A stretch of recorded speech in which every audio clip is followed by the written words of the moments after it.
Welcome to Moments with Marianne. I'm so delighted we're spending this time here today. We have a very inspiring show coming right up with two very special guests. Our first guest today is Candice Rosen, and she's here to talk with us about her new book, Forget Dieting. It's all about data-driven fueling. So have you tried every diet out there, but just nothing seems to work? So Candice is here to share with us a new way of looking at dieting. Now, as a registered nurse with a master's degree in social work and a certification in health counseling from the Institute of Integrative Nutrition, Candice has spent her life's work focusing on improving the wellness of both her clients and community. She believes the body has the ability to heal itself from most diseases if given the tools, proper nutrition, effective stress management techniques, and consistent low-impact exercise. So let's welcome to the show, Candice Rosen. Thank you so much, Marianne. It's such an honor and a pleasure to be with you today and to talk about my favorite subject, forget dieting. Well, yeah, what an honor it is to have you here to talk about this. And I have to ask you, my goodness, what started you on this path? Because I think a lot of times people really get so confused when we talk about dieting. It's true. Yeah, I once read that there were 17,000 diets out there worldwide. And I don't know if that's true, but on any given day, 1 in 3 women are dieting and 1 in 4 men are dieting, which pretty much illustrates that diets don't work. And so the program that I developed, originally the Pancreatic nutritional program that morphed into the data-driven diet program, which is all about precision nutrition, is really focusing on a lifestyle. So this is not about a diet to lose 20 pounds or 30 pounds. This is a lifestyle. And it all began a little over 14 years ago when I was asked to develop a diet program plan for women with polycystic ovarian syndrome. And so my research led to the fact that women that have PCOS, and PCOS is where you have irregular periods. Girls will get cystic acne, they'll get some facial hair on the arms, they gain weight, and it's related to insulin resistance. And many of them go on to develop type 2 diabetes. Well, what is the truth about PCOS is that when you raise your blood sugar and your pancreas pumps out a ton of insulin, it never meets up perfectly. So you have excess insulin floating through your body, through your bloodstream, and that's called hyperinsulinemia. And what that does is excess insulin suppresses the production of estrogen, and then these women will get a rise in testosterone, the androgens, and that's where they get the facial hair and the hair on the arms and the whole bit. So by controlling your blood sugar and being very vigilant about it, you reduce and reverse the symptoms of PCOS. And then I was applying that then to other non-communicable diseases, and it just worked. So.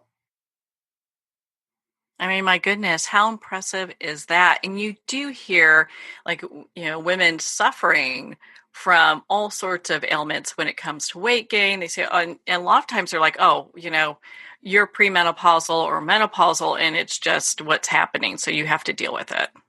Right. And that's not true. As Dr. Mark Hyman says, and many others, food is medicine, and it truly is. And, I'm a registered nurse. I've been a nurse for over 44 years. I'm also a social worker and a nutritionist. And so behavior modification is a big thing. I had a professor that once said it's easier to get someone to change their religion than their diet. And we were all laughing in class. We thought that was the craziest thing. But you know what? It's true, okay? Because, there's cultural issues. There's all sorts of, depressive eating, a number of things. So you self-soothe with food. But I feel that once you understand your body, your organic machine, and you figure out what it can and cannot handle, there's no need to diet. I can give you a story about myself. 2 years after I developed this program for PCOS patients, I had a cancer scare. They thought I had ovarian cancer, and by the grace of God, I had a total hysterectomy and did not have ovarian cancer. I had a very bizarre tumor that had wrapped itself around my descending artery and my ureter on the right side. And so I worked in the OR. Abdominal hysterectomy, soup to nuts, is usually 90 minutes. And this was a 4.5-hour abdominal surgical procedure, which left me afterwards very weak. And I just didn't feel like myself and had, lots of hot flashes. And by the way, I was 36 pounds heavier. And I'd been on every diet known to man throughout my life. A wedding, a reunion, special occasion, whatever, I would work out like a fiend, starve myself, and then lose the weight, and then afterwards gain back the 20 pounds and then some. So, I'd been on liquid protein, I'd been on Atkins, cabbage soup diet, and the whole bit. Well, after the surgery and all, my physicians decided that they wanted to put me on 5 medications. 1, Boniva for bone density, hormone replacement therapy, statin drug because I didn't have the protective effects of my ovaries, so my cholesterol was increasing. I don't remember what the 4th drug was, but the 5th drug was Effexor, which is an antidepressant. And I sat there like in shock, and I said there was a group of physicians, and I said, I went under the knife. I went into the operating room thinking that when I came out, I would be dealing with chemotherapy or radiation, and was so fortunate that it was a benign tumor. So I'm just not walking on the sunny side of the street. I'm dancing on the sunny side of the street. I'm not depressed. And they said, well, it will work in conjunction with the hormone replacement therapy. And I said, you know what? I don't want to go on anything. I'd like to try this program that I developed for polycystic ovarian syndrome patients and see where that leads me. And I'll be back in 3 to 4 months. Well, during that time, I lost the 36 pounds. I've never put it back on because I know exactly what fuel works for my body and what doesn't. And I'm 66 years old and I'm not on any medication at all, even though I have a family history of diabetes, obesity, and heart disease. So, Candace, can you hear that right now? I can hear all sorts of things going on. It sounds like a stampede of women and men to get this book. Because, I got to tell you, you get to a certain age and people just are constantly saying, hey, you've got to take all these pills, and it's not short term. These things can be lifetime, as far as some of the medications they talk about, and some of them can have some very adverse effects as well. So being able to manage, your self and your personal health and your weight and everything I found through your book was so powerful. And I'm sure you're getting the same response from people that are using this as well. Yes. Yeah, I have. It's unfortunately, I've seen over the years that medical schools are turning out physicians that aren't looking at the root cause of problems, but they've become nothing more than pharmaceutical bartenders. And the American public has been overserved for far too long. So this is what I believe. I believe in the practice of self-health, that you are your primary caregiver and your physician is your secondary caregiver. My hypothesis is that all non-communicable diseases stem from pancreatic abuse. So those non-communicable diseases would be high blood pressure, high cholesterol, obesity, type 2 diabetes, polycystic ovarian syndrome, low testosterone, insulin resistance, renal issues, and even some cancers. So how do I define pancreatic abuse? Anytime you raise your blood sugar over 190 minutes after you eat a meal or a snack, you are asking for trouble. You're asking for inflammation. You're asking for poor health. And so what I ask my clients to do is to test their blood glucose as a diabetic would for 3 to 4 months, 90 minutes after eating a meal or a snack, so they can either say, okay, that works or that doesn't. And your body talks to you. Your body will talk to you when you get on a scale and you see the numbers, when you take your clothes off and look at a mirror and assess your body, and when you test your blood glucose. And with data-driven fueling, I've also added for some of those clients of mine that are squeamish about sticking their finger to tune in. So they set their timer on their phone for 90 minutes after they eat a meal. And you assess, you listen to your body. Are you ravenous? Are you sleepy? Those would be signs of eating the wrong foods. If you feel great after 90 minutes and all you need is like, oh, I'd like a glass of water or maybe some hot tea or unsweetened iced tea or whatever, then you know what you ate was good for you and your body. And that would be the proper fuel for your organic machine.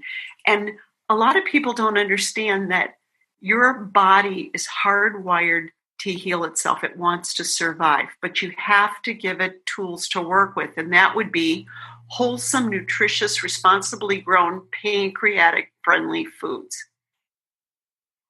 So how do hormones play a part in all this? Because I know you mentioned estrogen earlier dropping and how that affect things. But, when we look at hormone and stress, how does that affect everything? Well, the one thing I'll interject when we're talking about hormones, for example, women who undergo hysterectomy or they're postmenopausal, their rate of heart disease increases because they're not having the protective effects of estrogen from the ovaries. But you can get that from eating tofu, having some edamame, things like that. But hormones like cortisol, adrenaline can affect your weight and your health.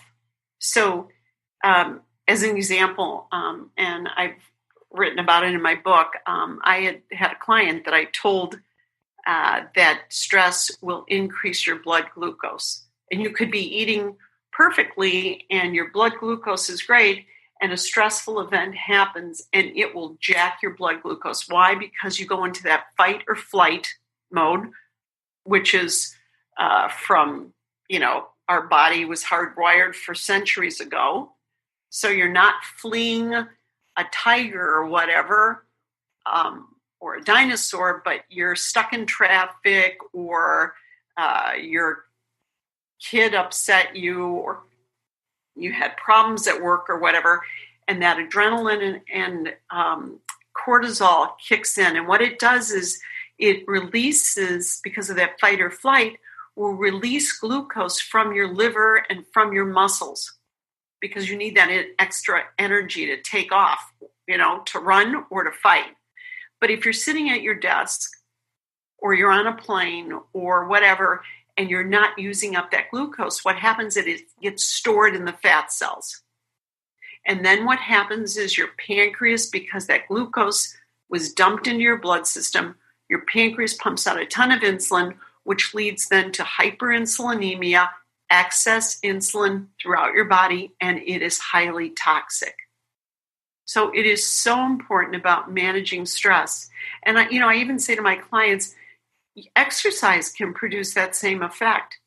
You could be at a yoga class and looking at somebody next to you and saying, oh my God, they're doing down dog better than I am. You stress, you get yourself worked up, or you don't want to be in that exercise class, or you don't want, and you get a dump of cortisol and adrenaline, and you start this vicious cycle. And so you're actually having a counter effect on weight loss. Wow. That is just so impressive how that all comes together and how you break it all down. You talked about behavior modification being a really difficult thing. What are ways that people can start making small adjustments to a healthier life? I really liked how you talked about like managing, where their levels are of blood sugar after a meal. And that's, I think, part of the start of being able to take responsibility. But what other things can people do? Well, my number one mantra is, and your listeners should write it on a piece of paper, type it up, put it on the mirror in their bathroom, put it on outside the refrigerator door. And the mantra is this: your mouth is not supposed to have a party at every meal. So That's probably new. So it's not supposed to have a party at every meal. You eat to sustain your organic machine, and you get 2 days out of the month for wild days, and that's all in the book with a whole calendar printed out. So it's very easy. You do simple things like make Wednesday and Friday vegan days. Your organic machine will benefit from it. You'll reduce animal suffering and definitely have a positive impact on our environment. Eliminating anything white bread, white rice, white pasta. Another thing is about practicing proper food combining. That's nothing new. That was first started in 1924 and then took off in 1951. So you don't want to, here's a simple example. You would never combine an animal protein with a starch. So you're not going to have chicken and rice. You're not going to have a steak and a baked potato. That's alkaline, acidic. It's mixing up all sorts of stuff. You would never have, if you're going to have pasta, it's going to be a brown rice pasta, and it's going to be with a vegetarian sauce, a marinara, an eggplant sauce. You're not going to have a meat bolognese. So an easy dinner would be fish with some broccoli or asparagus and a nice salad.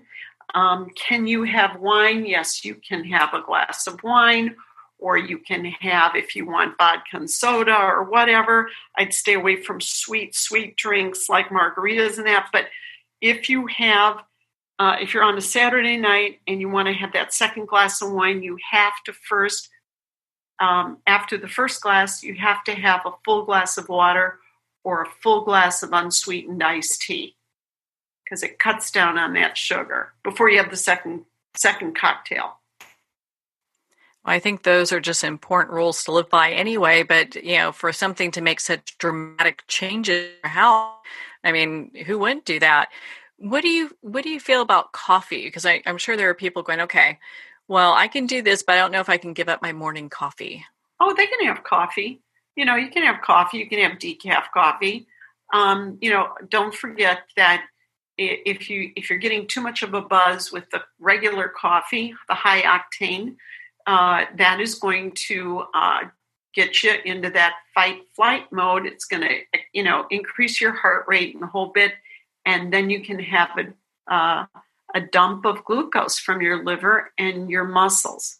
So if when I say to my clients and they'll tell me they go to Starbucks and they get those coffee drinks, macchiato, whatever, I say to them, you don't like coffee. What do you mean? You like milk and you like caramel, whatever, but you don't like coffee because you're not really drinking coffee. So if you want your coffee, you can have that in the morning. You can have, I don't say, even though I encourage eliminating dairy out of your diet, you can still have a little bit of half and half, or switch to a soy creamer or a coconut creamer. Part of the other foundation for the Pancreatic Nutritional Program and data-driven fueling is to eliminate or significantly reduce your consumption of dairy. It's unhealthy for you. Dairy has IGF-1, which is the insulin growth factor. That's not good as far as cancer. Also, what happens is dairy products, yogurt and all, are acidic, gets into your gut, Your gut has to buffer it. Where does it get the buffering agent? It extracts calcium from your bones because calcium is a buffering agent. So it doesn't make sense. You're not getting the calcium you think you are. And why in the U.S. do we have the highest rate of bone fractures and osteoporosis? Because we're eating tons of cheese and yogurt and all. And you can get calcium from kale, dark leafy greens. There are other ways of getting that and strengthening your bones from being active. So how important is it that we work out on a daily basis or do steps? How does that play into all this? Well, you know what? I don't really believe in vigorous workouts.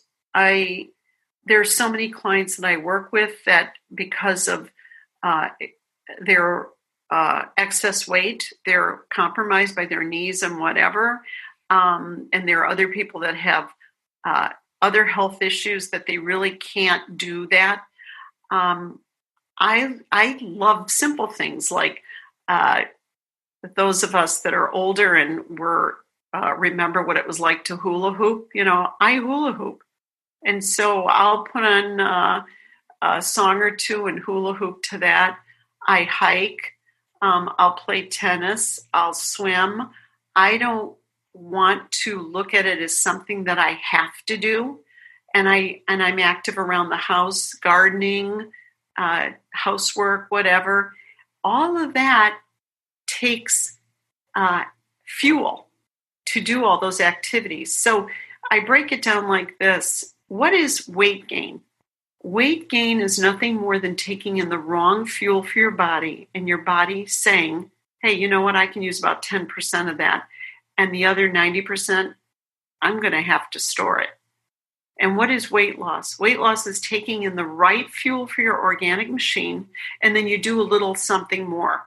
You wash your car, you garden, you wash the floor, you take a walk after dinner around the block a couple of times.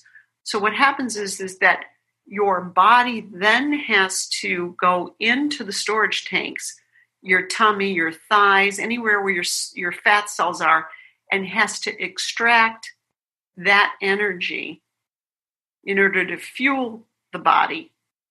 And that's how you're losing weight. I know it's been discussed during this COVID period that people are talking about COVID-15 gaining an extra 15 pounds because they've gotten into the habit of eating and maybe lounging around. Exercises can be done in their house, like you mentioned. I mean, you can clean the floors, Right. Even if you're, here's an example I'll tell my clients. If you're washing clothes, when you're taking things out of the dryer, I like them to take it out one at a time, one sock at a time, and do deep knee bends then. Bend down, deep knee bend, take a sock out, put it out. Take the undershirt out, whatever. If you have 20 items in that dryer, you've done 20 squats. You know what I mean? And there you go.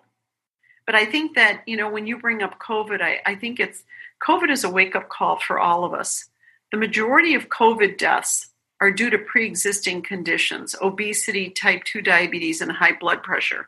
There are those few cases that you read about that are really unusual with some young person that had a clot or whatever, and I would have to look at their history to really understand that.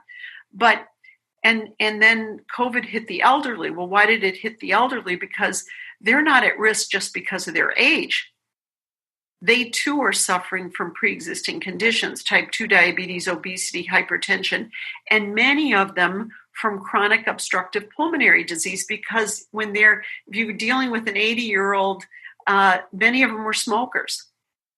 So whether it's COVID-19 or it's another virus down the pike, you have to have your organic machine in the best condition possible.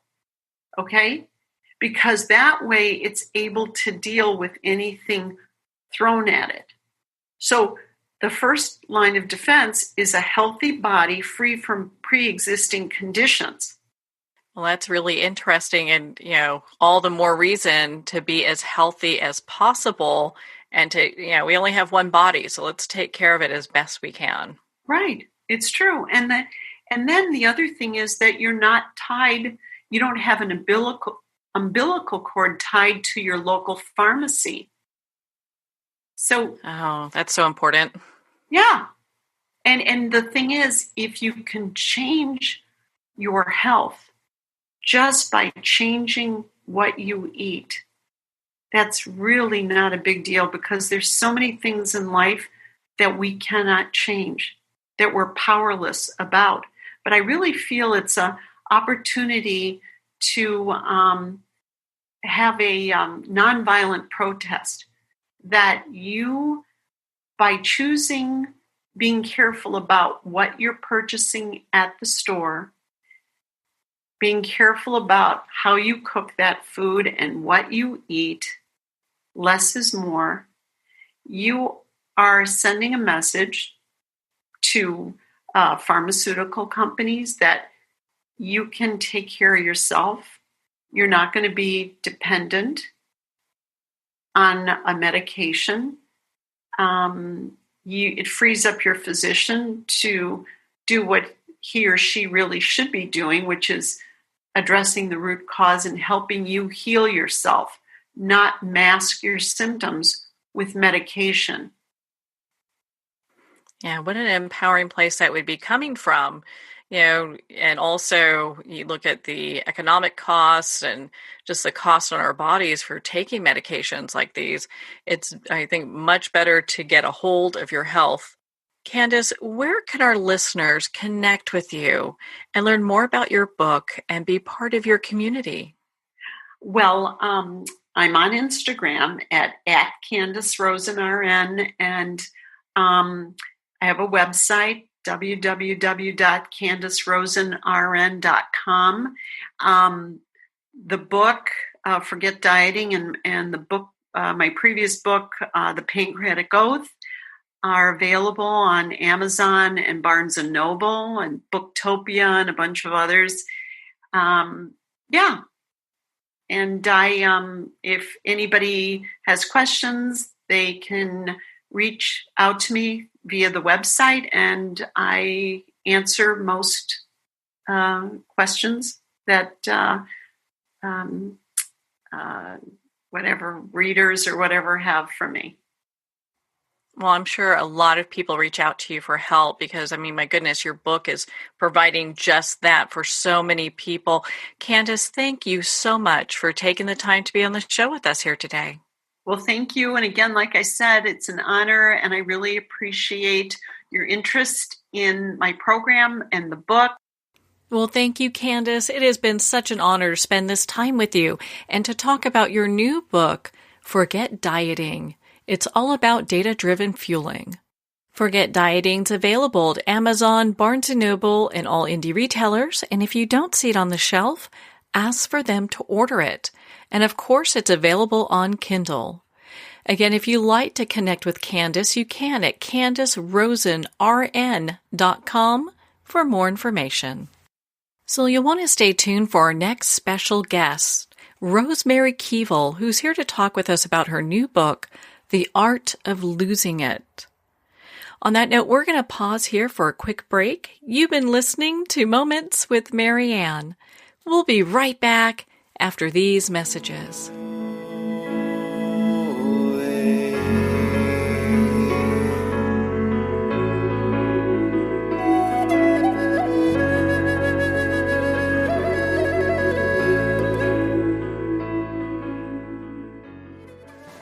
Internationally recognized and award-winning author Judy Goodman works and teaches outside the box of limited thinking. Working with people from every walk of life, her goal is to empower you to be the best you can be, no matter what the challenge is. Born with the gift of seeing beyond our normal vision, she has an extraordinary gift of working with every challenge. Teaching beyond conventional wisdom, her work is described as life-changing. Visit judygoodman.com. That's judygoodman.com.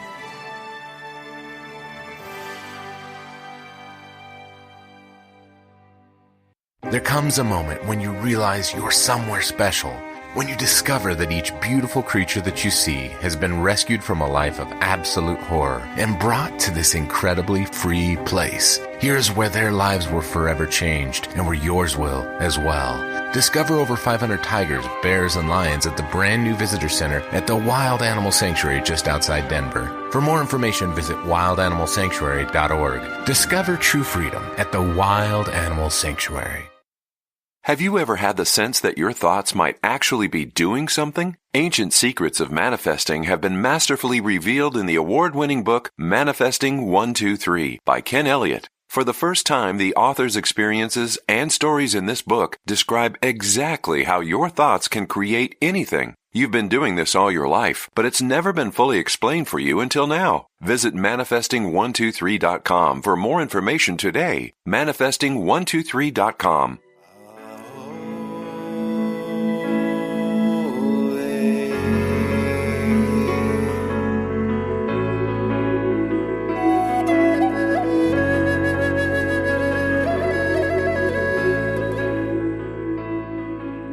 Welcome back to Moments with Marianne.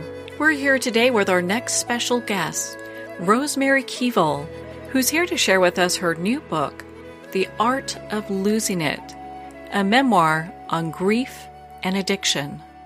Now, Rosemary has been a TV news reporter, a current affairs radio show host, and a managing editor of a professional women's magazine. She has a master's degree in journalism, a sophisticated knowledge of alcoholism, addiction, and associated treatments and therapies, and 2 grown daughters with successful careers. So let's welcome to the show, Rosemary Keevil. Thank you. I'm happy to be here. What an honor it is to have you here and to talk about your new book. You know, I have to ask you, what inspired you to decide that now's the time to release this book? Well, it was just a matter of, this is when it was done. It's had different reincarnations over the years, but this is finally the memoir was complete, and it was just time to launch it. It just so happens that it's been launched in 2020. Well, I think for a lot of people, they're really resonating with your book because there's so much that's happening now that people are going, gosh, I'm going through, I'm losing loved ones. I'm going through really challenging times. And I think your book provides a ray of hope for people who otherwise are thinking, I'm in this alone. Well, it is a difficult year. And yes, we are losing loved ones, although it's losing a loved one is sort of universal. It can happen anytime. And it's also a time when mental health is sort of challenged, and addiction falls under the umbrella of mental health. And with us being so isolated and cooped up, if you have any tendency towards any type of addiction, it could actually be triggered under the circumstances. So I'm hoping that book will be a resource under any times or conditions, and maybe it's even more so now with the strange kind of year that we're having. To say the least. I know people are experiencing such difficult challenges, and loss on top of that can seem sometimes overwhelming.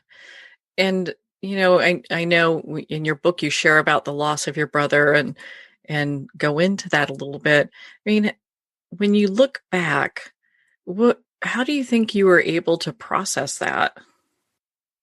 Well, I wasn't. My husband got diagnosed with cancer, and my brother got diagnosed with AIDS. This was 1991. I was 36 years old, and they were 41 years old, both of them.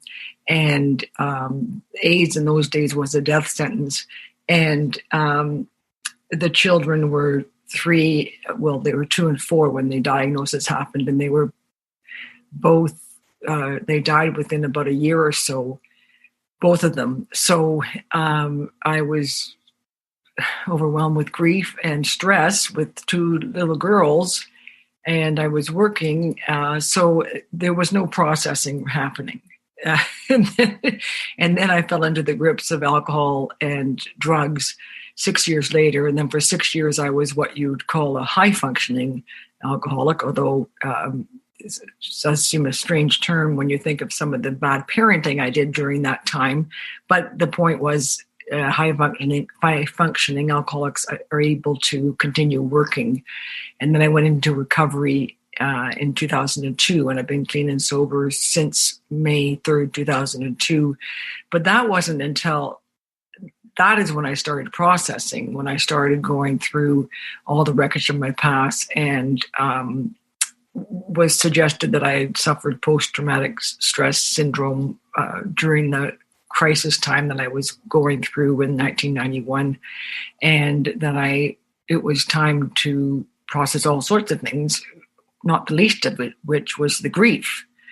So processing had to wait, and grief is a process. I mean, it's never really over.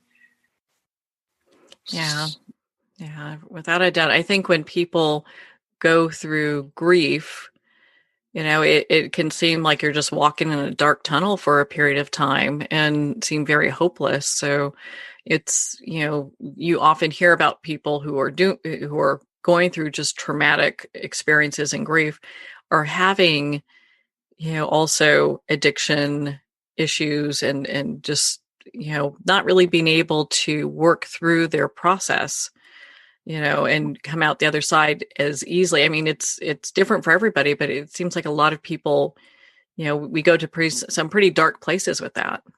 Yes, I think unprocessed grief can lead to chronic conditions, anxiety, depression, addiction, and it is something that needs to be given time.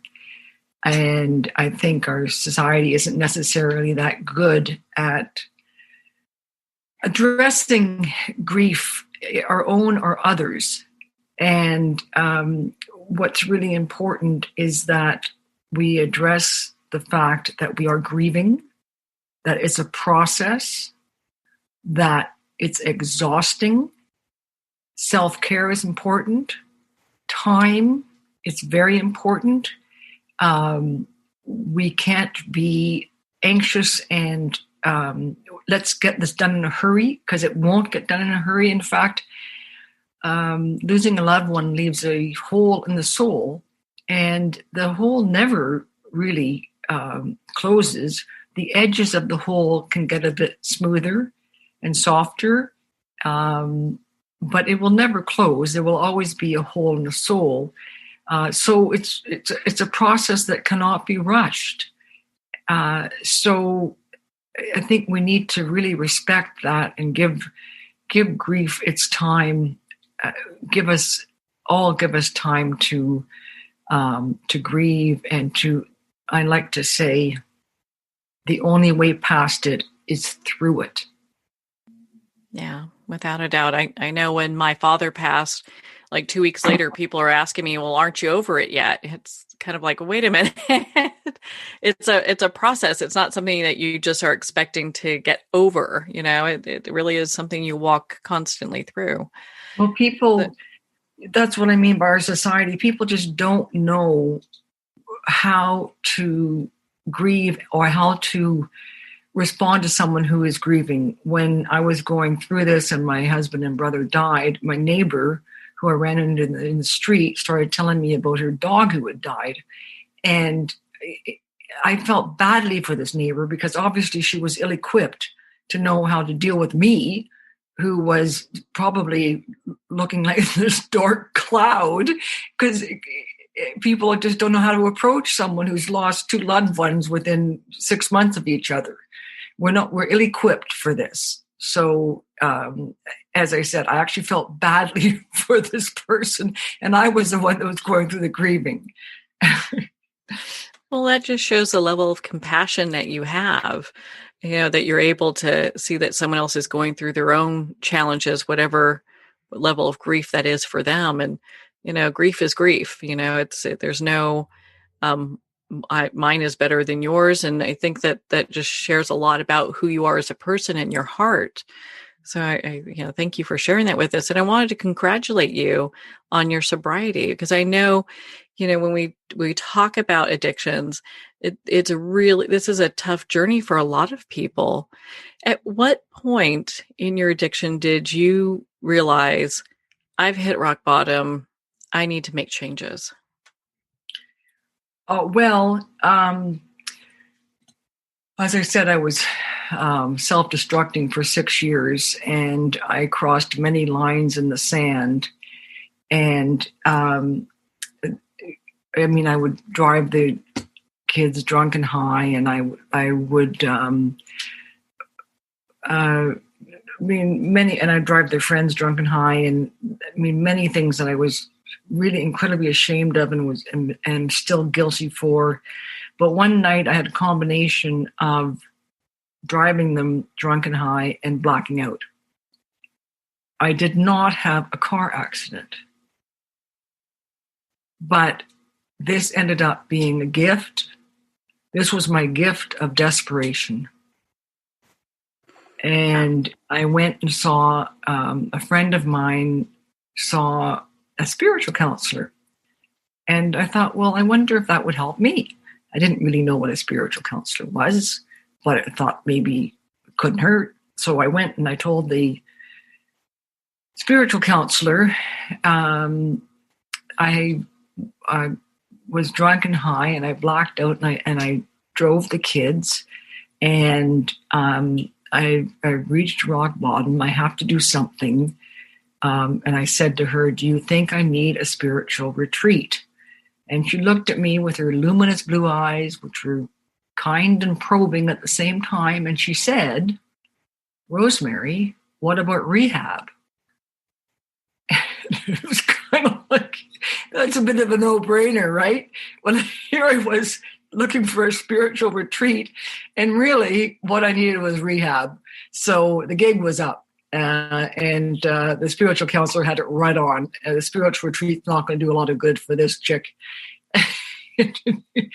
So within a couple of weeks, I booked myself into rehab, but it was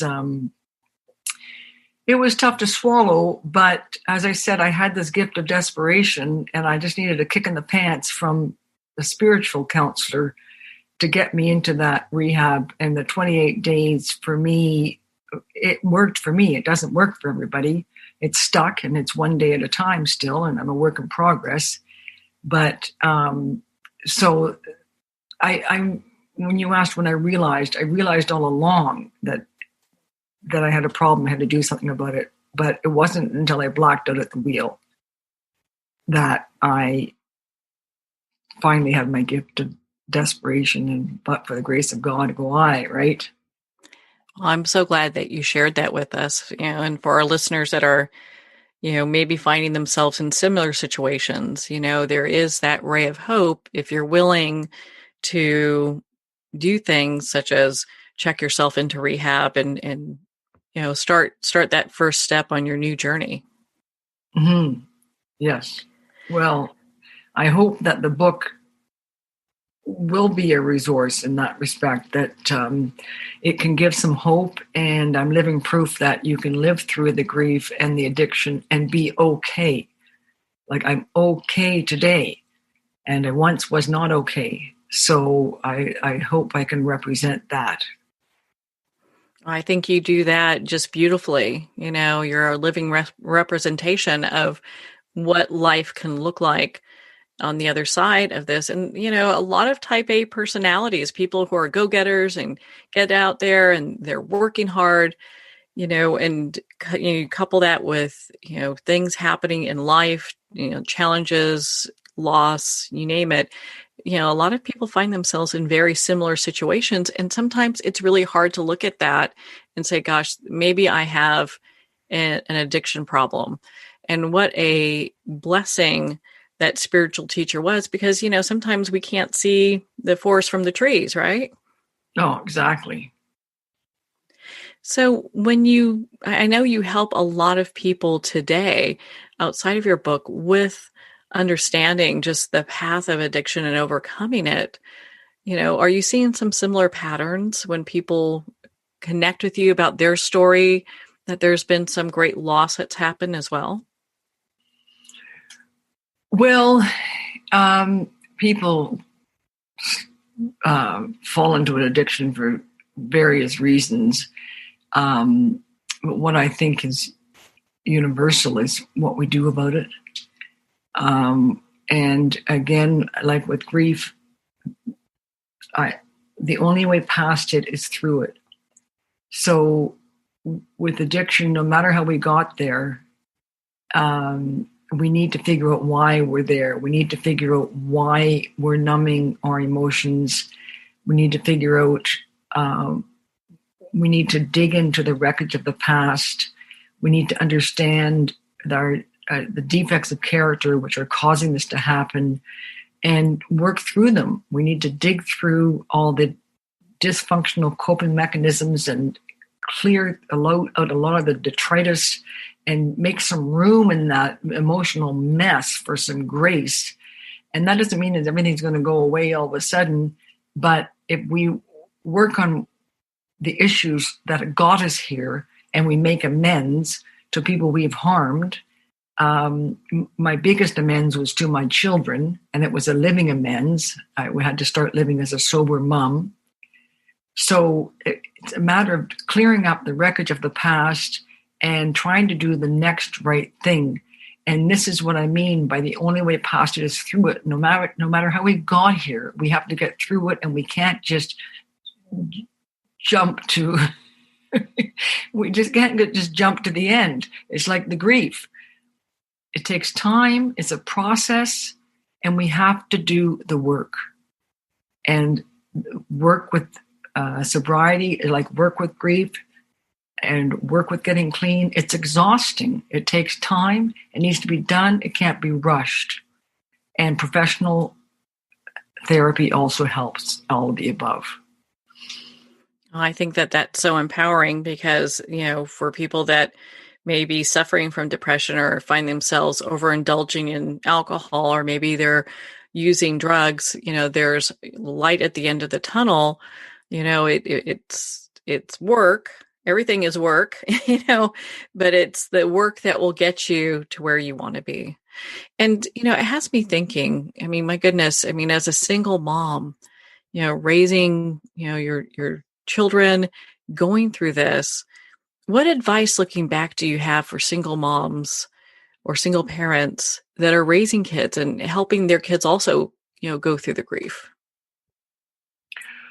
Well, I didn't do a very good job of it.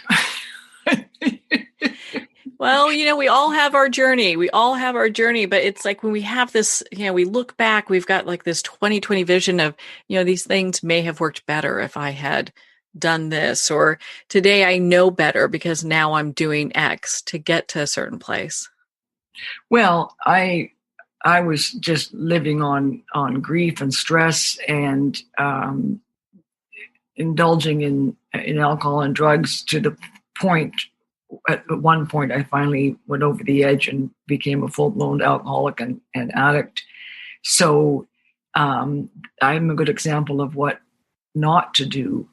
I did, in terms of grieving for the children, if someone is a single parent because of a loss of a loved one, one thing I did for me and the children was I did a lot of research. I was at a bookstore and I was buying a lot of books on death and grieving, and the checkout woman said to me, "Do you work in the palliative care unit?" Aww. And what I learned was, with the children in particular, to help them through, it's important that anyone who's spending time with them, like caregivers and family members and teachers, understand what's happened and understand that the kids need to be encouraged to talk and maybe work on art. They need an outlet for their emotions, which are very confusing for them. They need to be able to talk about the loved one and not go into normal activities too quickly. And different ages will process finality at different levels, different developmental levels. For example, the 3-year-old they have a hard time understanding finality. And having said that, she would tell complete strangers that her father had died. And I remember standing by the beans in the grocery store, and there was a woman beside us, a complete stranger, and little Dixie looks up at her and says, "It's my birthday and my daddy's dead, dead, dead." So then I felt badly for this woman, but at the same time, the 5-year-old, she said to me one day, "Who do I tell that daddy has died?" So there's sort of the difference. And I think also someone who's going through grief and a single parent, it's important to understand the 5 stages of grief that we all go through. And Elizabeth Kubler-Ross is the the guru of grief. And the 5 stages are denial and anger, bargaining, depression, and acceptance. So no matter what our circumstances, grieving, single parenthood, addiction, to me, acceptance is huge. We have to stop fighting it.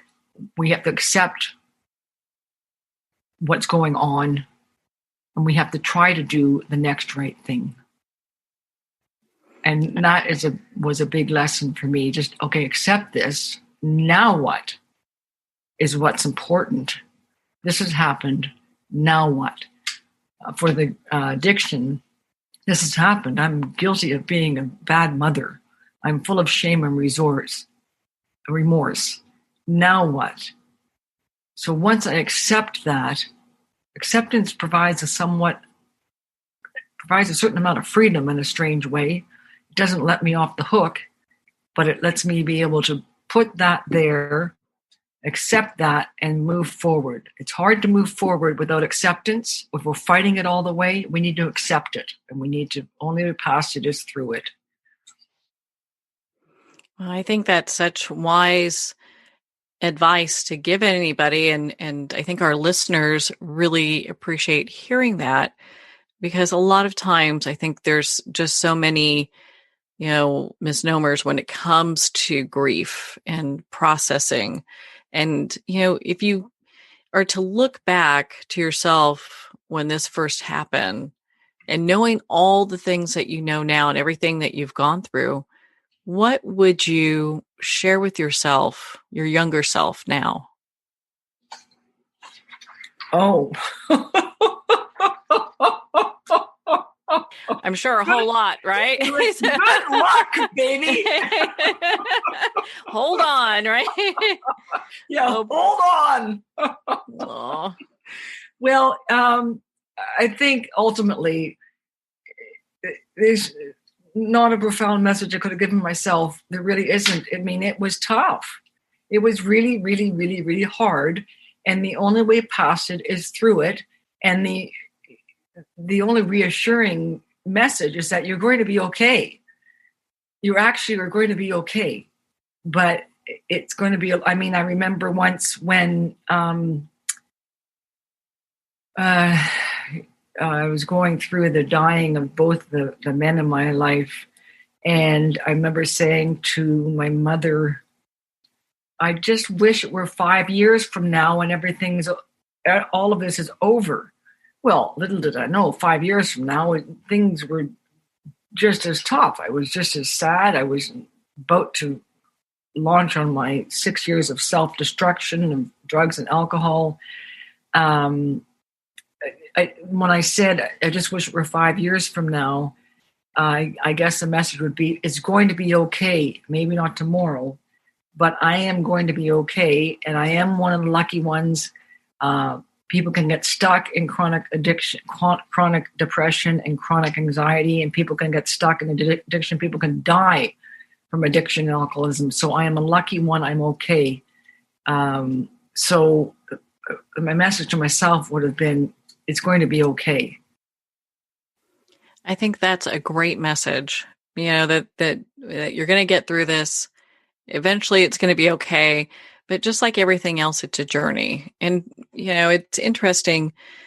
I've heard people say before that, when they've gone through really challenging and difficult times, they question whether or not they would ever change that experience. And some say yes. And some say, I probably wouldn't, because it's made me the person I am today. How do you feel about that? Well,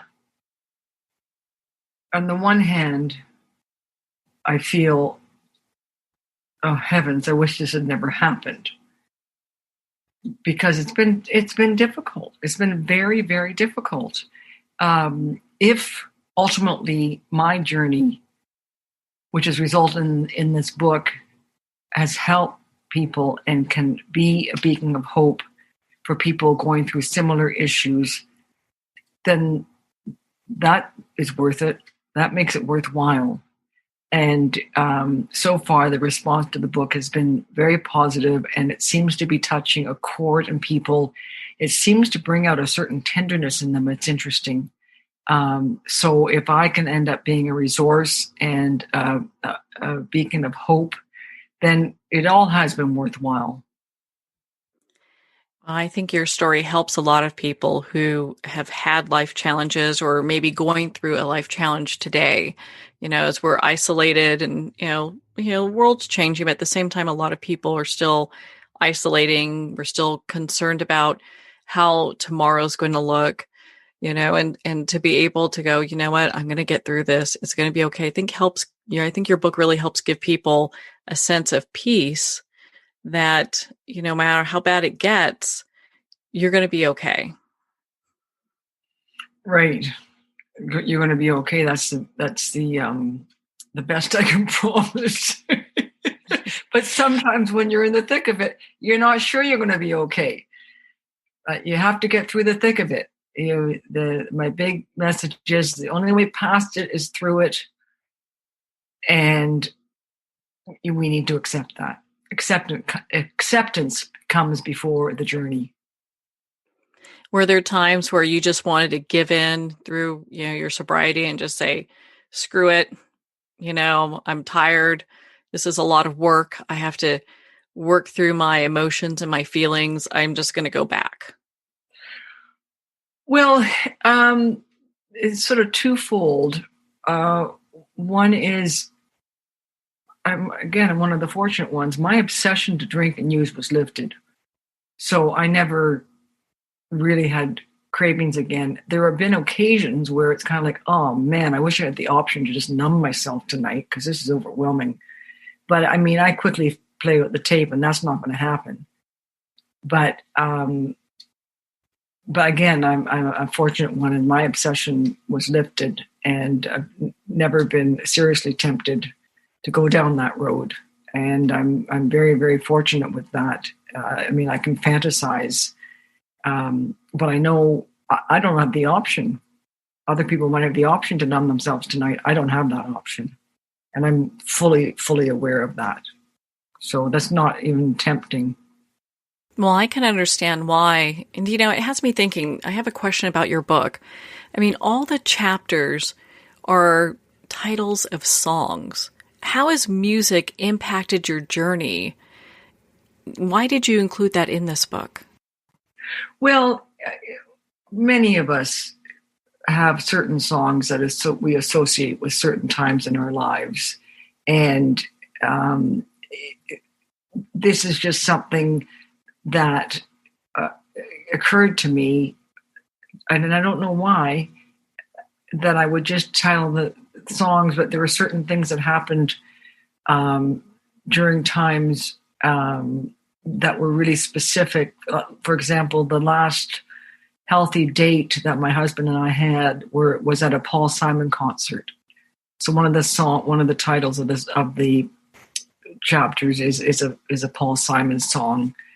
And then there was the album Van Morrison's Avalon Sunset, and there was many songs in that were just relevant to what my husband was going through. I'd love to write another song, for example, and he couldn't write songs. He was a musician or play his guitar because he had numbness in his fingers because his cancer was in his brain as well as his lymphatic system. And I played some Van Morrison at his service. So there was just periods in our lives that we associate with certain songs, and I couldn't get that out of my head. Interestingly enough, my daughters, who are in their early 30s now, one is very, very, very private, and I respect that. The other one's writing her own addiction memoir because she went through an addiction herself, and she has a New York agent interested, but she, independently of me, also titled her chapters with songs. I find that very interesting. It sounds like music was a touching point of certain memories for your family. So good, bad, whatever was going on, there were songs that kind of brought you to that memory. Mm-hmm. Yes. Really, ultimately,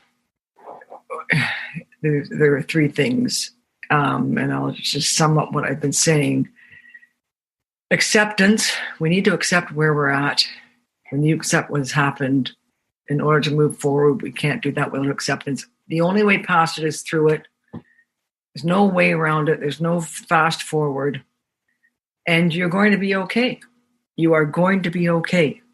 So those are my messages. Those are my takeaways. Rosemary, where can our listeners connect with you and learn about your book, The Art of Losing It, and be part of your community? Well, I have a website. It's rosemarykeevil.com. That's Keevil, rosemarykeevil.com. And that can be a resource and a way to get a hold of me if anybody has further questions or needs a bit of encouragement. I can gladly be there for that. Well, Rosemary, thank you so much for taking the time to be on the show with us here today. Well, thank you. It's been very enjoyable. Well, thank you, Rosemary. We appreciate your time today and sharing your book, The Art of Losing It. The Art of Losing It is available at Amazon, Barnes & Noble, and all indie retailers. And if you don't see it on the shelf, ask for them to order it. Again, if you'd like to connect with Rosemary, you can at rosemarykeevil.com for more information. Well, we're at the end of our time today. I would like to thank everyone for tuning in. You're listening to Moments with Marianne. And remember, make every moment count.